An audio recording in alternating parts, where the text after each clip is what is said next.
नमस्कार, कार्यक्रम जनता बहसमा स्वागत छ। म मदन खाती। दर्शकवृन्द, विज्ञापन बजारको नियमन, व्यवस्थापन, विस्तार र विकासको लागि भनेर 2076 सालमा विज्ञापन नियमन गर्ने नियतको साथमा विज्ञापन ऐन ल्याइयो। विज्ञापन ऐन आइसकेपछि त्यसमै व्यवस्था भए बमोजिम विज्ञापन बोर्डको पनि गठन भइसकेको अवस्था छ। तर यति बेला विज्ञापन बोर्डले गरिराखेको काम र त्यसको साथसाथमा विज्ञापन बोर्डमा गरिएको नियुक्ति र अझै पछिल्लो समय त विज्ञापन जुन ऐन छ त्यसमै भएका व्यवस्थालाई पनि लिएर नेपाल विज्ञापन सङ्घले आपत्ति जनाइराखेको, विरोध गरिराखेको अवस्था देखा परिराखेको छ। र आजको दिनमा पनि विज्ञापन ऐन आइसकेपछि, आजको दिनमा विज्ञापन बोर्डको गठन भइसकेपछि जुन प्रकारको विज्ञापन बजारको विस्तार र विकासको कुरा आइराखेको थियो, नियमन र व्यवस्थित गर्ने कुरा आइराखेको थियो, आजको दिनमा अवस्था के छ? आजको जनता बहस यसै विषयमा केन्द्रित रहनेछ। र यो विषयमा बहस गर्नको लागि आजको जनता बहसमा हामीले आमन्त्रण गरेका छौँ विज्ञापन बोर्डका अध्यक्ष लक्ष्मण हुमागाई, त्यस्तै गरी नेपाल विज्ञापन सङ्घका पूर्व अध्यक्ष रविन्द्र कुमार रिजाललाई। दुवैजनालाई कार्यक्रममा स्वागत छ। धन्यवाद। म सुरुवात गर्न चाहे रविन्द्रजीबाट। अब यहाँहरूले विज्ञापन बोर्डको गठनकै विषयलाई लिएर धेरै कुराहरूमा बुदागत रूपमा हेर्ने हो भने विज्ञापन बोर्डलाई यहाँहरूले सञ्चार बोर्ड जस्तो भएको भनेर त्यो तरिकाले टिप्पणी गरिराख्नु भएको छ। किन आजको दिनमा चाहिँ यहाँहरूकै माग अनुरूप यो ऐन आयो, त्यसपछि विज्ञापन बोर्डको पनि गठन भयो, अहिले यहाँहरू नै अलि बढी असन्तुष्ट जस्तो देखिनुहुन्छ, कारण के? त्यसमा त सबभन्दा पहिले तत्कालीन सरकारलाई हामीले धेरैचोटि धन्यवाद ज्ञापन दिएका छौँ, धेरै कार्यक्रममा दिएका छौँ। किनभने नेपालमा विज्ञापन व्यवसायको लागि कुनै कानुन थिएन। खालि दर्ता गरेको भरमा विज्ञापन व्यवसाय गरेर हिँड्नु पर्थ्यो भने हामीले पूर्ण रूपमा कानुन पाएका छौँ, क्लिन फिड समेतको कानुन पाएका छौँ। त्यसले गर्दा हामीले स्वागत गरेकै हौँ। अनि जब बोर्ड गठन भयो भने बोर्डमा पनि हामीलाई अध्यक्ष तहको त्यति बेला सहसचिव लेभलमा चाहिँ नि अध्यक्ष राखिन्थ्यो भने हामीले त्यहाँ कुनै प्रतिवाद गरेका थियौँ। कमसेकम त्यो पनि जान्ने मान्छे भए अलिक सजिलो हुन्छ भन्ने थियो। तर जुन बोर्ड सदस्य भनेर राखिन्छ उहाँहरूको काम के हुन्छ भने हरेक विषयमा त्यहाँ बोर्डका अध्यक्ष लगायत सिङ्गै बोर्डलाई चाहिँ सुझाव दिएर त्यो विज्ञापनिक र मिडिया सम्बन्धी चाहिँ काम गर्ने हो। तर त्यहाँ के गरियो भन्दाखेरि तपाईँले प्रष्ट रूपमा देख्न सक्नुहुन्छ, यसलाई हामीले अन्यथा लिएर बोलिरहेका छौँ कि त्यहाँ तपाईँले प्रष्ट हेर्ने हो भनेदेखि मिडियाकै साउजी भनौँ न, मालिक नै होइन। अनि तपाईँको अब सङ्गठन संरचनापट्टिको पार्टीकै मान्छेहरू, व्यक्तिहरू त्यो किसिमले राखिएपछि के भयो त भन्दाखेरिमा कानुन बन्यो विज्ञापन व्यवसाय र नेपालका मिडियाको श्रीवृद्धि गर्नको लागि। कार्यान्वयनको पाटो कहाँ लग्यो त भन्दाखेरिमा पार्टीगत लग्यो, ताकि यो अहिले जुन चाहिँ विभिन्न किसिमका चाहिँ जाल झेल भनौँ कि राम्रा नराम्रा भनौँ, हामी त नागरिकको हिसाबले खराब भनौँ न जुन भयो यो राजनीतिमा, ठ्याक्कै त्यो खराब हुने अवस्था हुन्छ कि भन्ने डरले हामीले त्यसलाई यसको जवाब चाहिँ मैले हुन त अब त्यो नियुक्ति गर्ने यहाँ अन्तर्गतको परेन, त्यो सरकारले गर्ने कुरा भयो। यद्यपि यो ऐनको मस्यौदा बनाउनमा कतै न कतै यसमा यहाँको पनि भूमिका भएको कारणले गर्दाखेरि त्यो बोर्डको गठन कसरी गर्ने भन्नेमा पनि यहाँ आफ्नै धारणा भएको कारणले गर्दाखेरि जसरी अहिले गठन भएको छ नि, यहाँ आफै कतिको सन्तुष्ट हुनुहुन्छ? यस्तो छ, पहिलो कुरा त विज्ञापन नियमन गर्ने जुन ऐन आयो यो समग्र विज्ञापन बजारको नियमन गर्नको लागि आएको हो र त्यो ऐनले बोर्डको गठन गर्यो। किन भन्दा त्यो विज्ञापन नियमन गर्ने ऐनको कार्यान्वयन गर्ने एउटा एजेन्सीको रूपमा विज्ञापन बोर्डको परिकल्पना गरियो। किन भन्दा ऐन मात्र आएर त भएन, त्यसको कार्यान्वयन गर्ने एउटा एजेन्सी चाहियो। र त्यो एजेन्सीको परिकल्पना गर्दाखेरि चाहिँ हामीले के गर्यौँ भन्दाखेरि अब त्यसमा त्यति बेला हाम्रा तमाम अब असन्तुष्टि हुन सक्छन्। तर ऐनमा अहिले के व्यवस्था भयो भने एकजना अध्यक्ष र चाहिँ 8जना सदस्यको व्यवस्था गरिएको छ। अध्यक्षसहित 9जनाको बोर्ड हो र त्यसमा 3वटा पदेन सदस्य जुन चाहिँ 3वटा मन्त्रालयबाट, सञ्चार तथा सूचना प्रविधि मन्त्रालय, गृह मन्त्रालय र उद्योग मन्त्रालयबाट आउने पदेन सदस्य सहसचिवहरू हुनुहुन्छ भने 5जना चाहिँ हामीले विभिन्न सेक्टरबाट लिने गरी त्यो ऐनले परिकल्पना गरेको छ। त्यसमा के भनिएको छ भन्दा एउटा विज्ञापन व्यवसायबाट लिने, एउटा सञ्चार माध्यमबाट लिने, विज्ञापन जुन चक्र छ नि, विज्ञापन चक्रमा चाहिँ हामी 4 पक्षको सहभागिता भन्छौँ। त्यो भनेको एउटा विज्ञापन व्यवसायी हो अर्थात् विज्ञापन एजेन्सिजहरू हुन्, एउटा विज्ञापनदाता हो, अर्को उपभोक्ता हो र अर्को सरकार वा चाहिँ हो र अर्को सञ्चार माध्यम हो। र सरकारको तर्फबाट अध्यक्षको नियुक्ति हुने भयो र त्यो अध्यक्ष चाहिँ प्रतिस्पर्धाको आधारमा आउने भन्ने एउटा परिकल्पना गरेको छ। अध्यक्षकोमा उहाँहरूको खासै अब्जेक्सन हो जस्तो मलाई लाग्दैन, भलै अहिले म त्यहाँ छु। र यो विज्ञापन एजेन्सीबाट आउने, उपभोक्ताबाट आउने, सञ्चार माध्यमबाट आउने, विज्ञापनदाताबाट आउने सदस्यको हकमा उहाँहरूले उठाएका केही सवालहरू छन् जुन चाहिँ ऐनको परिकल्पनामा गरिएको छ त्यसमा चाहिँ अलिकति मिलेन कि भन्ने उहाँहरूको सवाल हो र यसलाई यो चाहिँ अब वास्तवमा यो कुरा हामीले बोर्डको तर्फबाट पनि सरकारलाई भनिराखेकै हो र सम्बोधन हुने क्रममा हुनुपर्छ भन्ने उहाँहरूले जे कुरा उठाइराख्नु भएको छ त्यो न्यायोचित नै छ भन्ने होइन। अब विज्ञापन बोर्ड हो तर अब विज्ञापन व्यवसायी एकजना पनि नपर्दाखेरि कतै ओनरसिप आउँदैन कि भन्ने एउटा डर एउटा आशंका र उहाँहरूका स्टेटमेन्टहरू उहाँहरूका भनाइहरूले चाहिँ त्यहाँ कतै हामी चुक्यौँ कि भन्ने मात्रै सम्भव जस्तो अहिले आइराखेको अर्को कुरा चाहिँ यहाँहरू मुख्य यो ऐनको व्यवस्था अनुसार विज्ञापन बोर्ड त्यो नियमन गर्ने निकाय कतै न कतै आफै चाहिँ विज्ञापनको वितरक जस्तो भयो सरकारी विज्ञापनहरू समानुपातिक रूपमा चाहिँ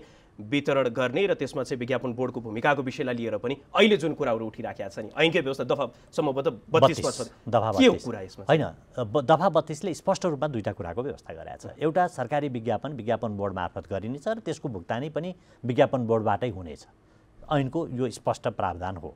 अब म त्यही ऐन अन्तर्गतको अध्यक्ष हुँ, त्यसैले त्यो व्यवस्था चाहिँ यो ऐनको व्यवस्था हो। यो भनेको के हो भने म एउटा कुरा स्पष्ट गरौँ, सरकार पनि एउटा विज्ञापनदाता हो र विज्ञापनदातालाई मेरो विज्ञापन कहाँ दिने भन्ने हक चाहिँ हुन्छ। यो विश्वभर छ, फेरि यो नभएको होइन। त्यसैले उसले के भन्यो भने म विज्ञापन मेरो एउटा च्यानलबाट पठाउँछु भन्यो।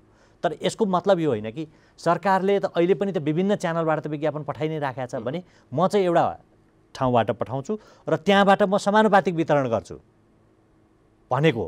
अब हामीले प्रश्न उठाउने कहाँ हो भन्दा त्यो समानुपातिक वितरण भयो कि भएन भनेर क्वेसन गर्न पाइयो। तर मैले यो निकाय मार्फत खर्च गर्छु भन्न त सरकारी निकायको म एक ठाउँबाट खर्च गर्छु भन्न नपाउने किन? त्यो पनि फेरि त्यो कानुन संसदले पास गरेको कानुन हो, यो सरकारको विषय होइन। म फेरि यहाँलाई स्पष्ट गरौँ, यो त संसदले पास गरेको कानुन हो र संसदमा सम्पूर्ण राजनीतिक दलहरूको प्रतिनिधित्व छ र त्यो चाहिँ सार्वभौम सत्ता सम्पन्न संसद हो। त्यसैले संसदले पास गरेको कानुनको पालना गर्नु हामी सबै नागरिकको कर्तव्य पनि हो। अब यदि त्यो कानुन गलत छ भने त्यो संसदले नै रेक्टिफाई गर्ने विषय हो, सरकारको विषय हो। ठिक छ, यो विषयमा यहाँले जुन कुरा उहाँले राख्नुभयो नि, यहाँको चाहिँ प्रारम्भिक यसमा टिप्पणी के हो र यहाँहरूको माग कतै न कतै त्यो चाहिँ केन्द्रमा रहेको जस्तो होइन। हामीले पहिला के सोचेका थियौँ भन्दाखेरिमा नेपाल सरकारका विज्ञापनहरू विज्ञापन बोर्ड मार्फत समानुपातिक रूपमा वितरण हुन्छ भन्ने कुरो प्रष्ट भावेर हामीले त्यसको विरोध गरेका हौँ। र जब लक्ष्मण सर स्वयं यहाँ भएर मैले उहाँलाई चाहिँ नि सपोर्टमा बोलिनँ कि लक्ष्मण सर अध्यक्ष भएर आइसकेपछि हामीले पहिलो छलफलमै चाहिँ नि क्लियर के भयो भने बोर्ड र विज्ञापन सङ्घ बिचमा क्लियर के रह्यो भन्दाखेरिमा विज्ञापन समानुपातिक वितरण विज्ञापन बोर्डबाट भए पनि विज्ञापन एजेन्सी मार्फतै हुने कुरोमा चाहिँ नि म पर्सनली अध्यक्ष भएर म ग्यारेन्टी लिन्छु भनेर उहाँले सम्बोधन गरिसकेपछि र त्यो कुरो त्यहाँको विनियावली भनौँ नियमावली भनौँ कहाँ राख्नुपर्छ राखेर यी कामहरू विज्ञापन एजेन्सी मार्फतै हुन्छन् भनेपछि चाहिँ नि हामीले त्यसलाई चाहिँ नि सजिलो रूपमा स्वीकार त गरेको अवस्था होइन। किनभनेदेखि विज्ञापन बोर्डले चाहिँ नि विज्ञापन सिङ्गै राष्ट्रको विज्ञापन लिएर समानुपातिक रूपमा चाहिँ वितरण गर्ने भन्दाखेरिमा त्यो कहीँ न कहीँ धेरै कुराहरू त्यसमा चाहिँ होला, करिब 2-4-5 वर्षपछि त्यसलाई मूर्त रूप दिन सकिएला होइन। तर वर्तमान अवस्थामा नदेखिने हुनाले कहीँ सरकारका विज्ञापनहरू पनि रोकिएर बस्ने हो कि भोलि मिडियालाई अहिले यसै त गाह्रो छ भने भोलि सरकारी विज्ञापन पनि प्राप्त नभएपछि त मिडिया त झन् कहाँ जाने एकदम चाहिँ नि ऊ त अप्ठ्यारो स्थितिमा पुग्छ भनेर हामीले चाहिँ बढी विरोध गरेका हौँ। र विज्ञापन सरकारले जसरी हिजोको दिनमा विज्ञापन व्यवसायबाट गरेको थियो त्यसै गरी गर्नुपर्छ भन्दा विज्ञापन बोर्डसँग हामी बारम्बार मिटिङ बस्दाखेरि क्लियर के छ भन्दाखेरि सरकारले विज्ञापन बोर्डलाई यदि बजेट दिन्छ कार्यान्वयनमा ल्याउँछ भने हामी त्यसलाई सहर्ष स्वीकार गरेर चाहिँ नि एजेन्सीले नै काम पाउनु पर्यो। हाम्रो फाइनली कुरो के हो भने त्यसमा तात्विक भिन्नता चाहिँ आउँदैन यो ऐनको कारणले गर्दा। तर अहिले अध्यक्षज्यूले भने जस्तै चाहिँ नि ठ्याक्कै संसदले पास गरेको कुरो चाहिँ नि विज्ञापन बोर्डले नै समानुपातिक दिने भन्ने कुरो हो होइन, विज्ञापन एजेन्सीले दिनुपर्छ भन्ने कुरो त्यहाँ पास भएर आएको होइन। तर के भने यसको कर्ता को त? लाइसेन्स दिएको छ नेपाल सरकारले, ट्याक्स बुझाउँछ, सबै काम गर्छ, अनि उसले चाहिँ मुखदर्शक बन्ने त होइन नि। त्यही कारणले विज्ञापन बोर्डले के गर्यो त भन्दाखेरिमा स्पेसल्ली अहिले वर्तमान अध्यक्षज्यू आएपछि चाहिँ उहाँले के भन्नु भने यसलाई हामी विनियोगले पार्नुपर्छ कि सरकारसँग के गर्नुपर्छ, हामी विज्ञापन एजेन्सी मार्फतै काम गर्छौँ हुँदैन भनेपछि हामीले त्यसलाई स्वीकार गरेर हिजोको व्यवस्था जुन थियो त्यो र यसमा चाहिँ फरक चाहिँ के भयो त? म भन्छु, पहिलो कुरा क्लियर गरौँ, यो विज्ञापन नियमन गर्ने ऐनको दफा 32 लाई मात्र हेरेर हुँदैन। त्यही ऐनको एउटा दफाले के भन्छ भने विज्ञापन एजेन्सीलाई सूचीकरण गर, विज्ञापन एजेन्सीमाथि रेगुलेट गर भनेर त्यही ऐनले भन्छ। त्यसैले विज्ञापन एजेन्सीलाई यो ऐनले बडा राम्रोसँग चिन्छ। चिन्ने मात्रै होइन, एउटा पार्ट अफ भन्छ नि, एउटा अङ्गको रूपमा लिएको छ। त्यसैले गर्दा विज्ञापन एजेन्सीलाई बाइपास गरेर जाने भन्ने कुरा होइन र सरकारले यो 15% जोगाउनको लागि यो ऐन ल्याएको पनि होइन। यो चाहिँ यसको एउटा मुख्य उद्देश्य के हो भन्दा पहिलो कुरा सरकारी विज्ञापनबाट जुन प्रभाव पर्नुपर्ने हो, जस्तो 6 अरबको चाहिँ सरकारी विज्ञापन छ भनेर हामी भन्छौँ भने 6 अरबको प्रभाव चाहिँ कहाँ छ त?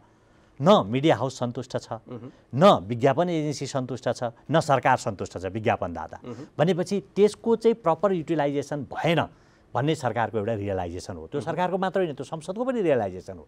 त त्यो कारणले गर्दा यसको म्याक्सिमम प्रोडक्टिभिटी देखिनु पर्यो भन्ने आधारमा यो विज्ञापनलाई एउटा वान डोर सिस्टममा हिजोको दिनमा कतै न कतै यो समानुपातिक जुन वितरणको कुरा थियो विज्ञापनको सरकारबाट आउने, त्यो विज्ञापन व्यवसायी भन्दा पनि अलि बढी चाहिँ मिडिया हाउसबाट उठिराखेको सवाल सम्भवतः त्यो त्यो स्वाभाविक रूपमा किन हो भने अब हुन त शशीजी यहीँ हुनुहुन्छ, पहिला आनको पूर्व अध्यक्ष पनि हो उहाँ।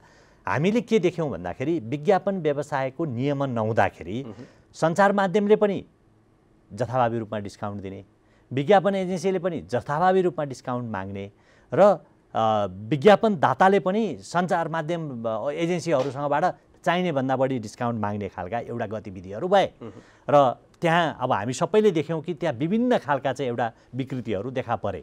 त त्यो भइसकेपछि त्यसलाई चेक गर्नु पर्यो कहीँ न कहीँ कुनै न कुनै बिन्दुमा गएर। यो फेरि यो सरकारको माग होइन, यो विज्ञापन एजेन्सीकै माग हो, आन स्वयं यसको पक्षमा छ। त्यसैले कतै न कतैबाट यो विकृतिलाई चेक गर्नु पर्यो भन्ने मान्यतामा यो प्रावधान आएको हो। र यदि विज्ञापन बजार साँच्चै नियमन भएको भए, त्यहाँबाट मिडिया हाउस बेनिफिट भएको भए अथवा सरकार बेनिफिट भएको भए अथवा एजेन्सी बेनिफिट भएको भए यसमा अन्यथा हुँदैन थियो। तर करप्सनको रूपमा जुन एउटा चाहिँ जरो गाडेर बसेको अवस्था छ त्यसलाई चेक त नगरी नहुने अवस्था छ। त्यो आजको दिनमा वितरणको कुरा छ नि, यदि विज्ञापन एजेन्सी मार्फत नै त्यो गयो भने त्यो ग्यारेन्टी कसरी हुन्छ? होइन, हामी त्यसको एउटा मेकानिजम बनाउँछौँ। होइन, मजाले हामी एउटा मेकानिजम बनाउँछौँ। विज्ञापन बोर्ड विज्ञापन एजेन्सी होइन। हामी एउटा कुरा के बुझौँ भने यो चाहिँ एउटा रेगुलेटर हो, नियामक निकाय हो। यसले एजेन्सीको काम गरेर बस्दैन र बस्ने पनि होइन। हामीले काम गर्ने भनेको एजेन्सीसँगै हो। फेरि म यो चाहिँ स्पष्टै रूपमा भन्न चाहन्छु, यो एजेन्सीसँगै हामीले काम गर्ने हो। म आज पनि भन्छु, भोलि पनि त्यही नै कुरा भन्छु, किन भन्दा त्यो ऐनले पनि एजेन्सीसँग नगर भन्दैन, भनेको छैन। तर हाम्रो भनाइ अब देशमा चाहिँ 800वटा पत्र पत्रिका निस्किन्छन्, त्यो कहाँ निस्किन्छन् भनेर कहाँ बोर्ड खोजेर जान्छ र? त्यो सम्भावना पनि छैन। हामीले त्यो गर्ने एजेन्सी मार्फतै हो र आउने पनि एजेन्सी मार्फत हो। फेरि सरकारी विज्ञापनको पनि केन्द्रीय स्तरको मात्रै वान डोर भने हो, फेरि प्रदेश र जिल्लामा स्थानीय तहको होइन। त्यसैले यो सबै एकरो एक ठाउँबाट गर्न लाग्यो भन्ने पनि होइन यो विषय, होइन।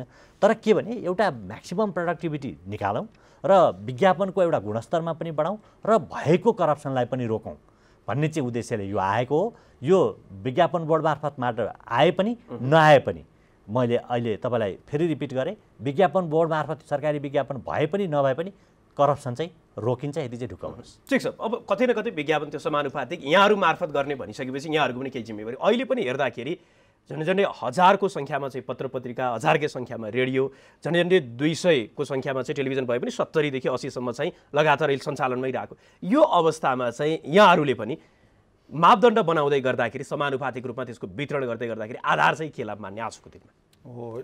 अब म जति बेला विज्ञापन सङ्घको अध्यक्ष थिएँ, होइन, यो 6 महिना भयो मेरो कार्यकाल सकिएको, त्यो बेलामा हामीले प्रयास गरेका थियौँ जुन टिआरपी भनेर टोटल रेटिङ पोइन्ट भनिन्छ, मिडियाको टोटल रेटिङ पोइन्ट टिआरपीको काम गर्ने भनेर चाहिँ नि हामीले सुरुवात गरेर आधा काम सकिसकेको अवस्था हो।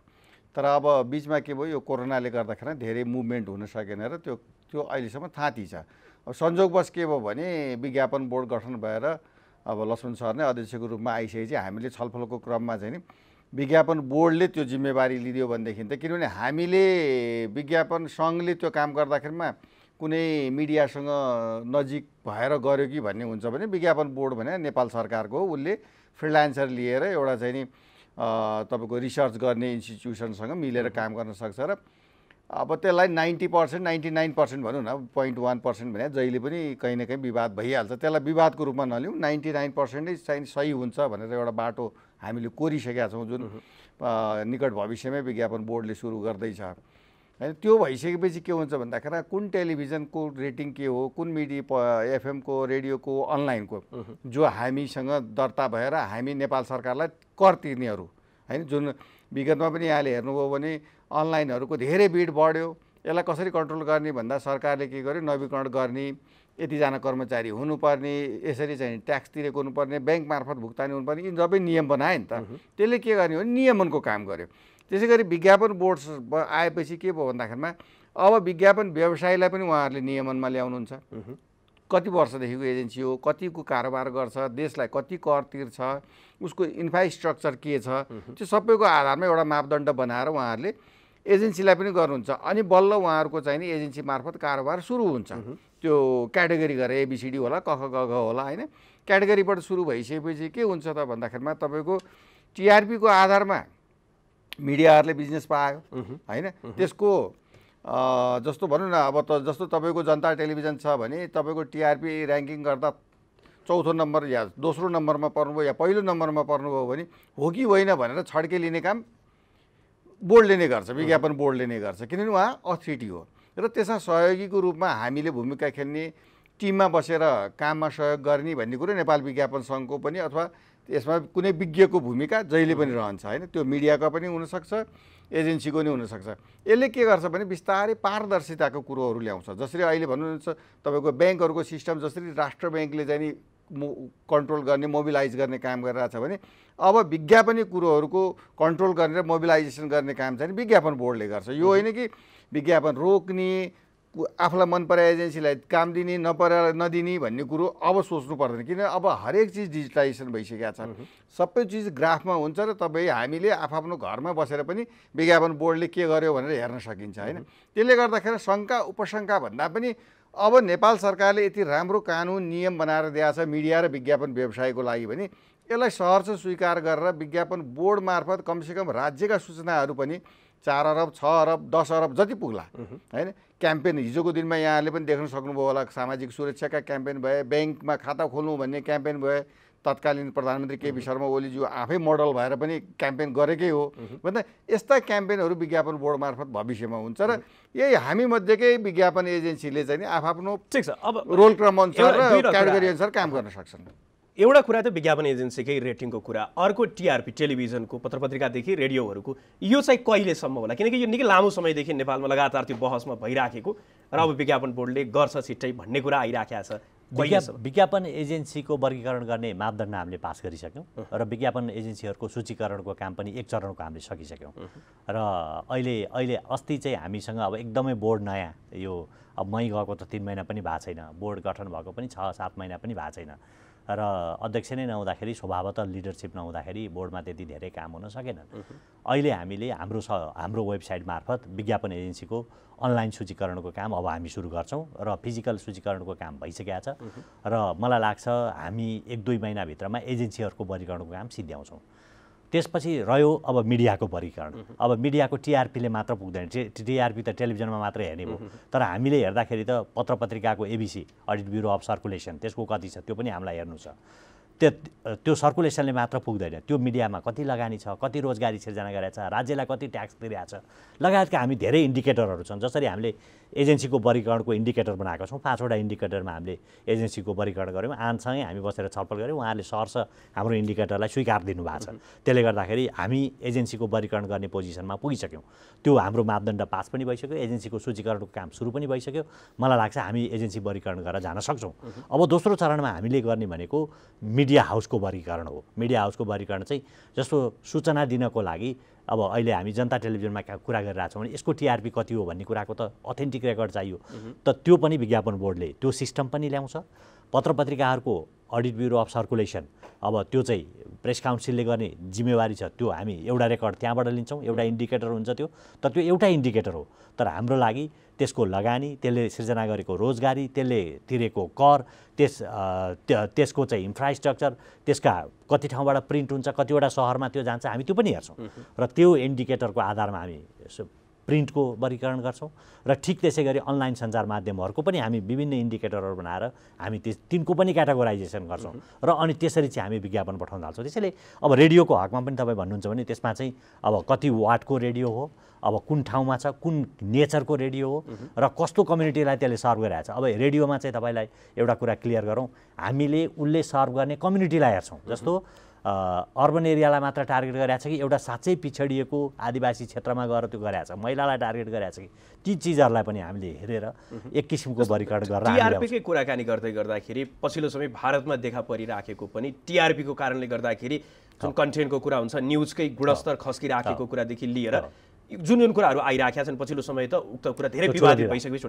अब यो अवस्थामा चाहिँ त्यो अवस्था हुँदैन र त्यो चाहिँ निश्चित ठाउँमा राखेर भन्दा पनि बढीभन्दा बढी स्याम्पल साइज नै अलिक ठुलो बनाए त्यो लागि चाहिँ यहाँहरूको कसरी ग्यारेन्टी गर्नुहुन्छ? किनकि अविश्वास जस्तो देखिन्छ कि टिआरपी। पहिलो कुरा त यो टिआरपी रेटिङको बारेमा हामी यो वर्ष काम गर्न सक्दैनौँ, मैले तपाईँलाई अहिले भनौँ। किन भन्दा यो वर्ष हामीसँग त्यो बजेट छैन र त्यो प्लान पनि छैन। किन भन्दा बजेट एक किसिमको सबमिट भइसकेको र त्यो हामीले प्लानिङ ल्याउन सकेनौँ। हामी अर्को वर्षबाट त्यो काम थाल्ने हो। तर हामीले स्याम्पल साइज अहिले टिआरपी रेटिङको लागि अब इन्डियाले जे गर्यो त्यो गर्नु पर्दैन।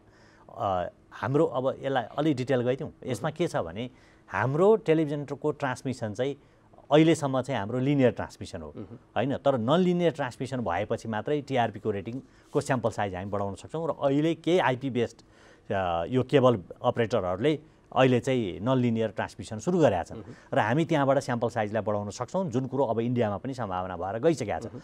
उसले धेरै अगाडिदेखि नै टिआरपी रेटिङ गरे हुनाले उसले सानो स्याम्पल साइजमा गर्यो, तर त्यतिमा सीमित बस्नुपर्ने मुलुक इन्डिया पनि होइन, हामी पनि त्यतिमा सीमित हुँदैनौँ र त्यो स्याम्पल साइज हामी एकदमै सजिलो गरी लिन सक्छौँ। अहिले पहिलाको जस्तो त्यत्रो कम्प्लिकेसन छैन टिआरपी लिनको लागि। जहाँसम्म रेडियोको हकमा हो, रेडियोको त सबभन्दा ठुलो टिआरपी रेटिङ भनेको त्यसको ट्रान्समिटरै हो, त्यसको ट्रान्समिसनको क्यापासिटी कति छ त्यो आधारमा हामीले सोझै क्यालकुलेसन गरेर जान सक्छौँ। ठिक छ। अब मूलभूत रूपमा यहाँहरूले जुन जुन कुरा अहिले विवादमा आइराखेका थिए, बुदागत रूपमा यिनै कुरामा देखिराखेका थियो, ऐन आइसकेपछि र बोर्डको गठन पछि चाहिँ आजको दिनसम्म विज्ञापन एजेन्सीको तर्फबाट यहाँहरूले हेर्दाखेरि हुन त यो बिचमा अब कोरोना महामारीको स्थिति धेरै भयो, तर त्यसको बावजुद पनि अपेक्षित यो विज्ञापन क्षेत्रको बजारको चाहिँ विकास र विस्तार भयो कि भएन, यहाँले कसरी हेर्नु भएको छ? अब साँच्चै भन्ने हो भने बजार विकास भएकै छ, बजार घटेको अवस्था पक्कै छैन। तर के भइदियो भन्दाखेरिमा अब जुन अहिले हामीले टिआरपीका कुरा गरिरहेछौँ, टेलिभिजनको रेटिङ मात्र भनिनँ मैले, टिआरपी भन्नाले टोटल रेटिङ पोइन्ट भनेर हरेक मिडियाको गर्ने भन्ने कुरो गरेँ। तर टेलिभिजनको मात्र पनि हेर्ने हो भनेदेखि तपाईँको प्रिन्टमा चाहिँ नि विज्ञापन घटेको अवस्था हो होइन, तर रेडियो र टेलिभिजनमा चाहिँ नि विज्ञापनै घटिसकेको अवस्था होइन। खालि के पनि तपाईँको कुन रेडियोबाट बजाउने र कुन टेलिभिजनबाट विज्ञापन प्रसारण गर्ने भन्नेको चाहिँ नि अब कन्टेन्टले पनि धेरै मायने राख्न थाल्यो। तपाईँको समाचार पनि एउटा कन्टेन्ट हो होइन, त्यसको पहुँच पनि जुन अघि अध्यक्षज्यूले पनि भन्नुभयो, त्यसको पहुँच देशभरि कहाँ कहाँ पुग्छ, कसरी पुग्छ होइन, ती कुराहरूले पनि माने राख्ने हुनाले र कन्टेन्टमा चाहिँ नि राम्रो बजेट चाहिँ नि खर्च भएको देखिने हुनाले चाहिँ नि विज्ञापनको पर्सेन्टेज भिजुअलाइज जुन देखिने कुरो हो त्यो चाहिँ नि कम भएको हो, तर त्यसको खर्च गर्ने प्रणाली चाहिँ कम भएको अवस्था छैन। त्यो किनभने कन्टेन्टमा धेरै बिजनेस गइरहेको छ, न्युजहरूमा पनि धेरै बिजनेस गइरहेको छ होइन, बिजनेस एकदम राम्रो छ, नराम्रो भएको अवस्था होइन। तर के छ भने विभिन्न ग्राहकहरूलाई चाहिँ नि एउटा भ्रम के छ भन्दाखेरि नेपाल सरकारलाई विज्ञापन प्रसारण गर्यो भनेदेखि उसले छुट नदेला, तेरो त राम्रो कम्पनी चलिरहेको छ, तेरो त विज्ञापन एकदम मजाले देखिरहेको छु भनेर चाहिँ नि नेपाल सरकारबाट राहत नपाइएला, कोरोनाको नाममा चाहिँ कुनै केही चिजमा चाहिँ छुट पाइन्छ कि भन्ने त्यो अवस्थाले चाहिँ नि ग्राहकहरू अलिकता विज्ञापन रोक्ने काम चाहिँ गरे हो। तर के भने उहाँहरूकै कम्प्युटर ब्रान्डले चाहिँ नि धेरै ब्रान्डहरूले सुरु गरिसकेका भएर अब हामी चाडबाडको पनि नजिक आउँछौँ, अब दसैँ तिहार पनि अगाडि आउने हुनाले चाहिँ नि अहिले हेर्नुहुन्छ भनेदेखि यो हरेक दिन नै विज्ञापनको फ्लोको बढ्या छ। तर त्यो विज्ञापन कहाँ जान्छ भन्नको लागि हरेक टेलिभिजनले हरेक मिडियाले चाहिँ नि आफ्नो कन्टेन्टमा चाहिँ नि धेरै ध्यान दिएर चाहिँ नि कस्तो कन्टेन्टले चाहिँ नि आखिर नागरिकले रुचाउने रहेछ र के कन्टेन्ट गर्दाखेरि चाहिँ विज्ञापन बढ्ने रहेछ भन्नेमा टेलिभिजनहरूले ध्यान दियो भने खालि एउटै समस्या के हो भने प्रिन्ट मिडियालाई चाहिँ धेरै समस्या छ। किनभने प्रिन्ट मिडियाको अप्सन हात भइदियो होइन, भोलि बिहान प्रिन्टमा न्युज आउँछ भने अहिले तपाईँले बेलुका राति 10 बजे पनि हेर्न पाइसक्नुहुन्छ, त्यही न्युज नै भोलि बिहान आउने हो। किनभने उसले 2 बजे राति त पत्रकार साथीले त पक्कै गर्ने हामी कहाँ नि सिस्टम छैन भनेदेखि जब 10-11 बजीसम्ममा मान्छेले हात न्युज पाइसकेका छ नि भोलि बिहान त्यो पत्रिका किनिरहने या पढिरहने झन्झट नगर्न सक्छ अहिलेको युगमा होइन। त्यही पनि अझै पनि हामी कहाँ बानी के छ भन्दाखेरिमा करिब 45 वर्ष क्रस गरेका मान्छेहरू अहिले पनि बिहान पत्रिका पढेर कफी चाहिँ नि खान्छन्, चिया चाहिँ नि खान्छन् होइन। त्यो एउटा बानी हो होइन, अहिलेका यङ केटाकेटीहरूले नगर्ला। यसको साथसाथमा चाहिँ त्यस कारणले मैले समग्रमा के भने विज्ञापन व्यवसाय घटेको होइन, यो कोरोनाको बहानामा घटाइएको अवस्था चाहिँ नि हो। त्यसो भए चाहिँ जुन क्लिन फिटको कुराहरू आइराखेका थियो नि त्यसको कार्यान्वयनपछि निकै ठुलो सङ्ख्यामा नेपालको विज्ञापन बजारको विस्तार हुन्छ, त्यो चाहिँ अवस्था कस्तो पाउनु? त्यसपछि म यहाँ त्यो त गजब छ।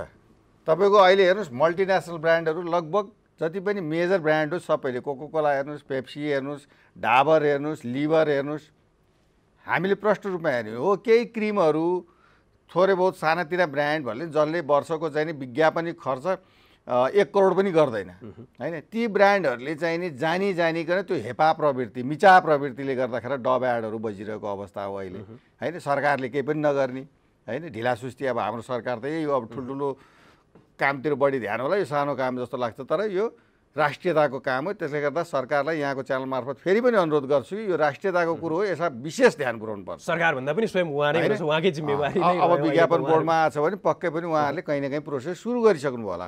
तर यसले चाहिँ नि एउटा के भने देशमा चाहिँ नि विज्ञापन निर्माण गर्ने क्रम, क्रिएटिभ गर्ने एजेन्सीहरूको लागि काम एकदम भरपुर बनाइदिएको छ। खालि यो अहिले के भने हामीसँग चाहिँ विश्वव्यापी रोग कोरोनाको कारणले गर्दाखेरिमा चाहिँ नि केही अप्ठ्याराहरू महसुस भइरहेको हो, तर कुनै पनि मल्टिनेसनल ब्रान्ड जोसँग इथिक्स छ, जसले चाहिँ साँच्चीकै हामीले काम गर्दा त्यो देशको कानुनअनुसार गर्नुपर्छ भन्ने मान्छेले बरु आफ्नो विज्ञापन रोकेको छ। ऊ विज्ञापन नेपाल सरकारले चेन्ज गर्छ कि भनेर भ्रममा पनि छ, तर हामीले धेरै कन्भिन्स गर्यौँ कि यो कानुन हो, चेन्ज गर्नलाई अब 2/3 सरकार चाहिन्छ, 2/3 नभइकन यो परिवर्तन हुँदैन भनेपछि अटोमेटिक तपाईँको चाहिँ लगभग 60-70% चाहिँ नि बनाइसकेको अवस्था हो। 30-40% त अब केही समय लाग्छ। यसमा के हो भने शशीजीलाई मैले धन्यवाद भनौँ, वास्तवमा विज्ञापन बोर्डले काम गरेर विज्ञापन बजार विस्तार हुन सकेका छैन, किनभने बोर्ड भर्खर स्थापना भएको छ र हामीले नयाँ प्रोग्रामहरू नै ल्याइसकेका छैनौँ।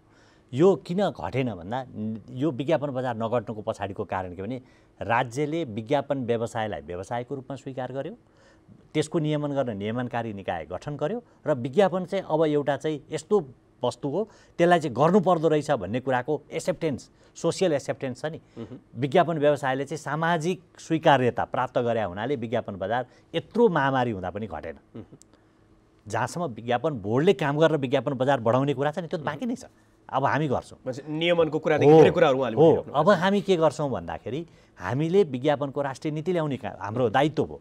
हामीले विज्ञापनको राष्ट्रिय नीति ल्याउँछौँ, त्यसमा चाहिँ नेपालमा विज्ञापन नगर्ने तर कारोबार गर्नेहरूलाई विज्ञापन गर्नको लागि प्रोत्साहित गर्छौँ, गरेन भने कानुन त विज्ञापन गराउँछौँ। तर उहाँले जुन डबिङको देखि कुराहरू ल्याउनु भने त्यो चाहिँ आजको दिनमा यही ऐन अन्तर्गत पनि रोक्न सकिने होइन? सकिन्छ, किन नसकिने? अर्को त्यो त भोलिदेखि रोक्न सकिन्छ, तर हामीले किन त्यसमा हात हालिसकेका छैनौँ भन्दा हाम्रा केही बाइलजहरू कुनै पनि एक्सन गर्दाखेरि तपाईँले भोलि ऊ कानुनी रूपमा काहीँ गयो भनेदेखि त्यसलाई चाहिँ त्यो हाम्रो एउटा प्रोसिज्योर त तय गर्नु पर्यो। हामी त्यो क्रममा छौँ। मलाई लाग्छ त्यो हामीलाई धेरै समय अब लाग्दैन र हामी त्यसमा हात हाल्छौँ जुन डबिङ एडको विषय हो। त क्लिन फिडले ल्याउने सिग्निफिकेन्ट रिजल्ट हो, त्यो देखिन अझै टाइम लाग्छ, किन भन्दा यो कोभिडको महामारीले गर्दा त्यो रिजल्ट देखिएको छैन, तर सुरु भइसकेका छ, धेरै कामहरू सुरु भइसकेका छन्। मलाई लाग्छ यो दसैँ तिहारको बिचमा रिजल्टहरू आउँछ र हामीले ल्याउने राष्ट्रिय नीतिले हामी के गर्छौँ त भन्दा जस्तो क्रिमहरूको उहाँले उदाहरण दिएर भन्नुभयो, जसले यहाँ नेपालमा विज्ञापन गरेका छैनन् तर करोडौँको अथवा अरबौँको बिजनेस गरिरहेछन् भने हामी त्यस्तालाई पनि विज्ञापन गर्नको लागि बाध्य पार्ने एउटा मेकानिजम बनाउँछौँ र त्यहाँबाट हाम्रो विज्ञापन बजारमा चाहिँ व्यापक रूपमा विस्तार गर्ने एउटा हाम्रो लक्ष्य छ। दोस्रो, विज्ञापन बजारमा भएका जुन एउटा इरेगुलारिटिजहरू छन् त्यसलाई हामीले कन्ट्रोल गर्छौँ, त्यसलाई पनि नियन्त्रण गर्छौँ र त्यो पनि सरप्लस भएर आउँछ। र एउटा विज्ञापन व्यवसाय चाहिँ एउटा प्रेस्टिजियस व्यवसाय हो, म चाहिँ एउटा राम्रो व्यवसायमा काम गरिरहेको छु भन्ने एउटा भावनाको जुन विकास गर्नुपर्ने हो त्यसमा बोर्डले काम गर्छ। त्यसैले हामीले केही समय कुरौँ, नआत्तियौँ। क्लिन फिट पोलिसीको प्रपर इम्प्लिमेन्टेसन गर्नुपर्नेछ। ओटिटी प्लेटफर्म र आइपी प्लेटफर्महरूलाई हामीले रेगुलेट गर्नुपर्ने काम गर्छ। यही विषयमा उहाँले पनि भन्नुभयो बडो गजब भइराखेको छ, बढिराखेको छ। यहाँले भन्नुभयो बढिराखेको छ। तर आजको दिनमा नेपालको मिडिया र मिडियाका जो सञ्चालकहरू हुनुहुन्छ उहाँहरूको कुरा हेऱ्यो भने चाहिँ अहिले पनि राम्रो तरिकाले सञ्चालन हुन नसकिराखेको समस्या म बताउँछु। स्वयं कर्मचारीलाई तलब दिन नसकिरहेको छ, त्यो प्रकारको अवस्थाबाट गुज्रिराखेको अवस्था देखा परिराखेको छ। हो, त्यो के हो भन्दाखेरि एउटा चाहिँ नेपालको विज्ञापन बजार वृद्धि भयो र विज्ञापन गर्ने सेक्टरमा पनि वृद्धि भयो। अनलाइन मिडिया मात्रै होइन, अहिले चाहिँ सोसियल मिडियाहरूमा व्यापक रूपमा विज्ञापन जान थालेको छ। त्यसले गर्दाखेरि विज्ञापनको बजार मात्र बढेन, दायरा पनि बढ्यो। अर्थात् मिडियाका सङ्ख्या असङ्ख्य भए र नेपालभित्र मात्र सीमित रहने विश्वव्यापी बने। त्यसलाई कसरी नियमन गर्ने, त्यसका लागि हामीलाई केही कानुनहरूमा व्यवस्थापन गर्नुपर्ने विषय छन्, जुन कुरो यो कानुनले समेट्दैन। यो कानुनमा अपूर्ण छ, अर्थात् यो विषय बोल्दैन यसले। त्यसैले गर्दाखेरि चाहिँ विज्ञापनको बजार विस्तार। तर एउटा खुसीको कुरा, विश्वव्यापी रूपमा विज्ञापन जुन रूपमा कटौती भयो नेपालमा भएन। किन भएन त भन्दाखेरि यसैको प्रभाव पर्यो। यसको प्रभाव चाहिँ साइकोलोजिकल प्रभाव भन्छ नि, त्यो प्रभाव चाहिँ कसरी पर्यो भने अहिले पनि रेडियो र टेलिभिजनको विज्ञापन बजार 50-60% घटेन। जहाँ कि विश्वमा तपाईँले तुलना गर्नु भने त्यो 30-35मा झऱ्यो। हाम्रो प्रिन्टमा विज्ञापनको चाहिँ व्यापक रूपमा झऱ्यो, झन् 30-35%मा झऱ्यो होइन, 30-35%मा आइपुग्यो, तल झऱ्यो। तर डिजिटल मिडियामा बढिदियो होइन। त्यो हामीले अहिले ट्रेन्ड एनालाइसिस गरिरहेको छौँ, त्यसमा डिजिटल प्लेटफर्महरूमा बढ्यो। यो विषयमा चाहिँ अहिले यहाँहरूले चाहिँ कसरी परम्परागत मिडियामा जुन मेन स्ट्रिम भनेर भनिन्छ त्यहाँ कतै न कतै एक प्रकारको असन्तुष्टि जस्तो देखिन्छ। न्यू मिडियालाई लिएर मुख्य गरी त त्यो मिडिया हाउसहरूको राजस्वमा कतै न कतै त्यो घटाइमा पनि त्यसको पनि योगदान। यहाँहरू आफै चाहिँ विज्ञापन एजेन्सीको रूपमा चाहिँ जुन नियमनको कुराहरू आइराखेका छन्, ओटिटी प्लेटफर्मको नियमनको कुरादेखि लिएर जे कुराहरू आइराखेका छ, यहाँहरूले कसरी हेरिराख्नु भएको छ यो विषयलाई? हामीले चाहिँ नि जुन यो रेगुलर मिडिया छ त्यो मिडियाबाट डिजिटल मिडियामा अहिले विज्ञापन जानु भनेको खासै ठुलो चाहिँ नि बजेट त्यसमा गएको देखिँदैन। क्यालकुलेसन गर्दा पनि बजेट गएको देखिँदैन। र त्यो हाम्रो निचोड चाहिँ के हो भने सोखको लागि मात्र गरिने हो। यदि तपाईँ टेलिभिजन, रेडियो, प्रिन्ट मिडिया सबैमा जानुहुन्छ भने त्यो सोसियल मिडियामा पनि जाने भन्ने कुरो सोख हो। किनभनेदेखि सोसियल मिडियामा प्र्याक्टिकल्ली के छ भन्दाखेरिमा तपाईँको जब एड आउँछ मान्छेले त्यसलाई स्किप गरिदिइहाल्छ। जबकि तपाईँ टेलिभिजन या प्रिन्ट मिडिया या एफएम अनलाइनमा हेर्नुभयो भने तपाईँले स्किप गर्न गाह्रै हुन्छ होइन। हो, त्यो कारणले गर्दाखेरिमा डिजिटल मिडिया अहिलेको न्यू मिडियाले पुरानो मिडियालाई सक्यो भन्ने कुरोमा चाहिँ नि तर्क छैन। किनभने त्यो हुने हो भनेदेखि जापानमा 8K टेलिभिजन भनेर आउँदैन थियो होला होइन। युरोप अमेरिकामा जहाँ तपाईँको भनौँ न अब अमेरिकाको हेर्नुहुन्छ भनेदेखि किङफिसर भन्ने एउटा बियरले सिङ्गै मार्केट चाहिँ होल्ड गरेर चाहिँ नि टेलिभिजनलाई कहाँबाट कहाँ अहिले पनि पुर्याइरहेछ होइन। तर हामी कहाँ के छ भने अब यो विज्ञापन बोर्डसँग हाम्रो सल्लाह भइरहेछ, सर्वोगेसी भन्ने चिजलाई सर्वोगेट एड भनेर कहीँ न कहीँ हामी पनि त्यसलाई फेरि नेपालमा पनि प्रवेश दिनेमा छौँ, छलफलमा छौँ। त्यस कारणले पुराना मिडिया भन्न मिल्दैन, त्यो नै मेजर मिडिया हो। यदि त्यसमा कसैले विज्ञापन गर्दैन र सोसियल मिडियामा आनन्द लिन्छ भने ऊ 6 महिनापछि उसको ब्रान्ड हराएर जाने हो। त्यो कुरो तपाईँको सञ्चार माध्यमबाट म ग्यारेन्टीका साथ भन्छु। विज्ञापनदाताहरूको कुरा होइन, मेरो सोसियल मिडियामा मेरो पुग्यो रिच होइन, कतिले हेर्यो भन्ने कुरा थाहा हुने। तर मेरो 33 वर्षको अनुभवले के बताउँछ भन्दाखेरिमा जे कुरो तपाईँले पूर्ण रूपमा हेर्नुहुन्छ त्यो मात्र पूर्ण हो क्या। पशुपतिनाथ तपाईँले यदि मन्दिर राम्रोसँग त्यहाँ गेटबाट भित्र छिरेर मन्दिर हेर्नुभयो भनेदेखि अहिले पनि तपाईँ पशुपतिनाथ सम्झिन सक्नुहुन्छ क्या। तर पशुपतिनाथको मन्दिरको मात्र फोटो देखाएर मूर्ति त सम्झिन मिल्दैन। ठ्याक्कै त्यही हो। त्यस कारण डिजिटल मिडियासँग डराउनु पनि होइन, त्यो पनि एउटा मानिसले जसरी चाहिँ नि हामी के भन्छौँ भन्दाखेरिमा अब यसलाई अन्यथा नलियोस्। अब नेपालमा धेरै टेलिभिजन, धेरै रेडियो छ भने यदि राम्रो क्लाइन्टको छ, आज लन्चिङ छ, 6 महिनाको बजेट 5-7 करोडको छ भनेदेखि यो मिडिया पनि नछुटाउँ भनेर हामीले विज्ञापन नगर्ने मिडियामा पनि बजेट राख्छौँ। हो, त्यो क्रम नै हो डिजिटल मिडिया भनेको। त्यसमा कसैले पनि तपाईँको चाहिँ नि ठ्याक्कै डिजिटल मिडिया यो ठाउँमा राखेर चाहिँ मेरो ब्रान्ड चलेको भन्ने कुरो यहाँले कुनै दिन देख्नुभयो भने फेरि अर्को इन्टरभ्यू विज्ञापनदाताहरूको पनि उहाँको जस्तै बुझाइ छ कि अलिक फरक छ। यो म एउटा कुरा क्लियर गरौँ, हामीले जुन मेजर मिडिया, मेन स्ट्रिम मिडियाहरू छ त्यसको भ्यालु क्रिएट गर्न सकेका छैनौँ र हामीले बुझेका छैनौँ। त्यो विज्ञापनदाता भन्नुहोस् अथवा चाहिँ त्यो यो व्यवसायमा काम गर्ने मान्छे भन्नुहोस् अथवा अरू भन्नुहोस्। त्यसैले अहिलेको मेजर कुरा भनेको के हो भने यी जुन मेजर मेन स्ट्रिम मिडियाहरू छन् र ती हाम्रा मिडिया, यो मुलुकभित्रका मिडिया, त्यसैले त क्लिन फिड नीतिमा हामीले, क्लिन फिड पोलिसीमा हामीले के भन्यौँ भन्दा नेपाली विज्ञापन विदेशी च्यानलबाट यहाँ नेपालमा आउन पाउने छैन र हाम्रो विज्ञापन विदेशी च्यानलमा प्रसारण गर्न पाउँदैन। फिड इन पनि रोकिदियो नि त हामीले हो भनेको मतलब के भने हामीले त्यसलाई भ्यालु एड गरे हो के। त्यसैले नेपालका मिडियाहरूको मेन स्ट्रिम मिडियाहरूमा को महत्त्व नबुझिकन यस्तो कुरा गर्नु गलत हुन्छ। त्यसैले यी हाम्रा स्वदेशी मिडिया होइनन्। हामी स्वदेशी मिडियामा विज्ञापन गर्ने र स्वदेशी जस्तो ल तपाईँले डिजिटल प्लेटफर्ममा विज्ञापन गर्नु त्यो विज्ञापन नेपालीले हेऱ्यो भने कसरी यहाँले जुन तर्क यहाँ नै कुनै एउटा अर्को टेलिभिजनको कुनै कार्यक्रममा त्यहाँ रोजगार उद्योग वाणिज्य महासङ्घकै अध्यक्ष हुनुहुन्थ्यो सम्भवतः उहाँले चाहिँ प्रभावकारिता जुनमा हुन्छ म त्यसमा देखाउँछु भन्ने कोणबाट चाहिँ उहाँको कुरा भन्नुभएको थियो मैले सुने र हामीले ती पनि कुरा गऱ्यौँ कि प्रभावकारिताको मेजर गर्ने मेकानिजम के हामीसँग त त्यो भएन नि हो। विज्ञापन बोर्डको अर्को महत्त्वपूर्ण काम भनेको त्यही मेजर गर्ने मेकानिजम इस्टाब्लिस नगरेसम्म यो मेसेज प्रपरली फ्लो हुन सक्दैन। उहाँलाई त्यो लाग्यो होला मलाई त्यो लागेन होला अथवा उहाँलाई त्यो लागेन होला। त्यसैले हामीसँग डेटामा खेल्ने मेकानिजम नभएको हुनाले भएको मात्रै हो। तर अहिले पनि म भन्छु विश्वभर ट्रेडिसनल मिडियामै र मेन स्ट्रिम मिडियामै विज्ञापनको फ्लो हुन्छ र तपाईँलाई राम्ररी थाहा छ कि डिजिटल मिडियामा आउने विज्ञापनहरूको प्रभावकारिता त्यो मुलुकमा अथवा टार्गेट अडियन्समा पर्यो परेन भनेर क्यालकुलेसन गर्न सक्ने अवस्था पनि छैन। त्यसैले यो सम्भावना देख्छु।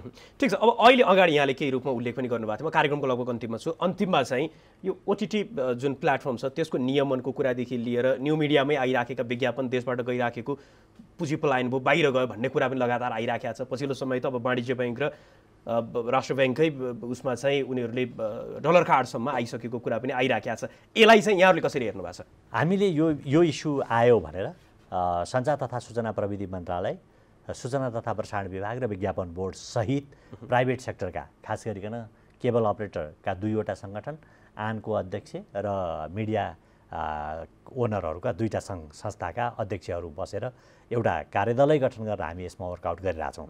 र हाम्रो के हो भनाइ भने यो भित्र चाहिँ हामीले अहिले यो 2-3वटा तपाईँले डबिङ एडको कुरा गर्नुभएको छ, ओटिटी प्लेटफर्ममा आएको विज्ञापनको कुरा गर्नुभएको छ। समस्या के हो भने नेपालमा ओटिटी प्लेटफर्म र आइपी प्लेटफर्महरूले अहिले पनि स्वीकृति लिएका छैनन् र अब प्रसारणको अनुमति नै नलिएको माथि विज्ञापनको अनुगमन भन्दा पनि त्यो पहिला त प्रसारणकै अनुगमन गर्नुपर्ने अवस्था छ।